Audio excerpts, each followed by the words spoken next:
लार, घर का संरक्षक देवता, दर्शकों को यूक्लियो के बारे में बताता है, जो एक गरीब कंजूस आदमी है जो स्टेफिला नामक एक बूढ़ी गृहिणी और यूक्लियो की बेटी फ्रेडिया, जिसका उपनाम ओला है, को छोड़कर अकेला रहता है। यूक्लियो को इस बात का बिल्कुल भी अंदाजा नहीं है कि फ्रेडिया गर्भवती है और बच्चे को जन्म देने वाली है। उसे अभी अभी सोने से भरा एक बर्तन मिला है। वह इस बात से घबराया हुआ है कि कोई उसे उससे चुरा सकता है। लार हमें हमेशा भरोसा दिलाता है कि सोने का बर्तन फ्रेडिया को लाइकोनाइडस से शादी करने में सक्षम बनाएगा। वह युवक जो उससे प्यार करता है, वह उनके बच्चों का पिता बन गया है।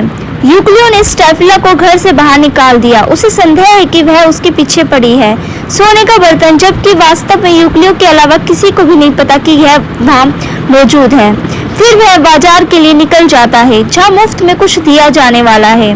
यूनोमिया अपने अविवाहित भाई मेगाडोरस से मिलने आई है, जो यूक्लियो का अमीर पड़ोसी है। वह उसे पत्नी पाने की सलाह देती है।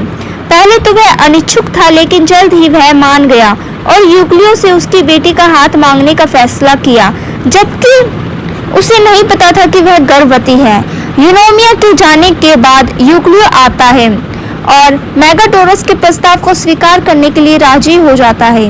मेगाडोरस 2 विवाह भोजों का खर्च उठाने के लिए तैयार हो जाता है, एक उसके घर में और दूसरा यूक्लियो के घर में। वह अपने दास स्ट्रोबिलस को अपने साथ बाजार ले जाता है ताकि वह रसोइयों को काम पर रखने और भोजन खरीदने में उसकी मदद कर सके। यूक्लियो स्टेफिला को निर्देश देने के बाद खुद खरीदारी के लिए निकल जाता है। स्ट्रोबिलस बाजार से 4 मूर्ख रसोइयों को वापस ले जाता है। बदमाशों के रूप में अपनी खराब प्रतिष्ठा पर विलाप करने के बाद रसोइये यूक्लियो और मेगाडोरस के घरों में प्रवेश करते हैं। यूक्लियो अपने घर को शोरगुल से भरा हुआ पाता है, सभी को बाहर निकालता है, यह सुनिश्चित करने के लिए कि उसका सोना चोरी हो गया है। इसे अभी भी सुरक्षित पाते हुए वह रसोइयों को अपना काम जारी रखने देता है, जबकि वह बर्तन को अपने साथ अपने लबादे के नीचे रखता है। मेगाडोरस मंच पर आता है, दहेज के बिना एक गरीब लड़की से शादी करने की समझदारी पर विचार करता है। यूक्लियो गीत को सुनकर उसकी भावनाओं से प्रसन्न होता है, लेकिन फिर भी उसे संदेह होता है कि मेगाडोरस उसकी बेटी से शादी करना चाहता है केवल उसका सोना पाने के लिए। मेगाडोरस शादी की तैयारी के लिए निकल जाता है, जबकि यूक्लियो फाइडस के मंदिर में अपना बर्तन छिपाने जाता है। लाइकोनाइडस का गुलाम पाइथोटिकस अब प्रकट होता है, जिसे उसके स्वामी ने स्थिति की जासूसी करने के लिए भेजा है।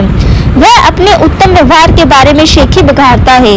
यूक्लियो मंदिर से बाहर निकलते समय अपने सोने के बारे में खुद से बात कर रहा था, जिसे पाइथोटिकस ने सुन लिया। जैसे ही यूक्लियो उसके घर में प्रवेश करता है, गुलाम बर्तन चुराने के लिए मंदिर में भागता है। उस समय भेड़ के मिमियाने की आवाज सुनकर यूक्लियो सोने की जांच करने के लिए मंदिर में वापस भागता है। पाइथोटिकस को वहां पाकर वह उसे बाहर निकालता है और उससे पूछताछ करता है। आखिरकार जब वह देखता है कि गुलाम खाली हाथ है, तो उसे जाने देता है। वह बर्तन को एक दर के उपवन में छिपाने का फैसला करता है। जैसे ही वह बाहर निकलता है, पाइथोटिकस चुपके से उसका पीछा करता है। लाइकोनाइडस और उसकी मां यूनोमिया मेगाडोरस के घर पहुंचते हैं। यूनोमिया अपने बेटे से सच्चाई जानने के बाद लाइकोनाइडस के साथ अपने भाई को उसकी शादी करने की योजना को त्यागने के लिए मनाने के लिए अंदर जाती है। पाइथोटिकस खुशी खुशी उस बर्तन को लेकर भागता है जिसे उसने चुराया है। उसके बाद यूक्लियो आता है, जो अपने सोने के खोने का शोक मना रहा है। लाइकोनाइडस अब यूक्लियो को कबूल करता है और बताता है कि फ्रेडिया ने एक बच्चा पैदा किया है। जैसे ही यूक्लियो इस बात की पुष्टि करने के लिए अपने घर के अंदर जाता है, पाइथोटिकस वापस लौटता है, बर्तन को अपने मालिक के घर में छिपा देता है। वह चोरी करने के बाद में लाइकोनाइडस से शेखी बघारता है और पूछता है कि क्या वह चुराए गए सोने से अपनी आज़ादी खरीद सकता है।